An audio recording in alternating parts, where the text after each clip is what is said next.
എന്നെ കരയിപ്പിച്ചൊരു സംഭവമാണത്. ഡോക്ടർ ഇഷാൻ അഹമ്മദ് എന്ന് പറഞ്ഞ ഒരു പാകിസ്ഥാനി ഡോക്ടറുണ്ട്.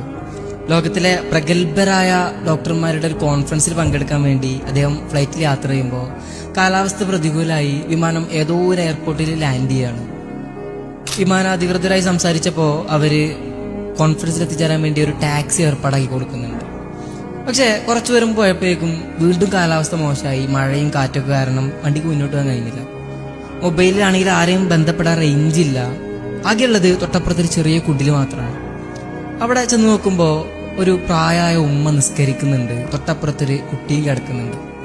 അവരുടെ നിസ്കാരശേഷം കുടിക്കാൻ കുറച്ച് വെള്ളം ചോദിച്ചു. വെള്ളം കുടിച്ചു കഴിഞ്ഞപ്പോൾ അയാൾ ചോദിക്കുന്നുണ്ട്, എന്താ ഉമ്മ ഇതിന് പറ്റിയത്? ഇത് എൻ്റെ പേരക്കുട്ടിയാണ്. വളരെ ചെറുപ്പത്തിൽ തന്നെ ഇവൻ്റെ ഉമ്മയപ്പൊക്കെ ഒരു അപകടത്തിൽപ്പെട്ട് മരിച്ചുപോയി. ഇവന് ഒരു മാറാ രോഗവും പിടിപെട്ടു. എൻ്റെ കയ്യിലുള്ള എല്ലാ സമ്പത്തും വിറ്റിട്ടാണ് ഞാനിവനെ ചികിത്സിച്ചത്. പക്ഷെ ഒരു മാറ്റമല്ല. ഇപ്പോൾ നാട്ടുകാർ പറയുന്നുണ്ട് തെക്കൻ പാകിസ്ഥാനിൽ ഒരു വലിയ ഡോക്ടറുണ്ട്, അദ്ദേഹത്തെ കണ്ടാൽ ചിലപ്പോൾ ഇവൻ്റെ രോഗം മാറിയേക്കുന്നു. പക്ഷെ അദ്ദേഹത്തെ കാണാൻ ഒരുപാട് പണം ആവശ്യം വരും, കുറേ കാലം കാത്തിരിക്കേണ്ടിയും വരും. അതുകൊണ്ട് എനിക്ക് ചികിത്സിക്കാൻ ഒരു വഴിയില്ല.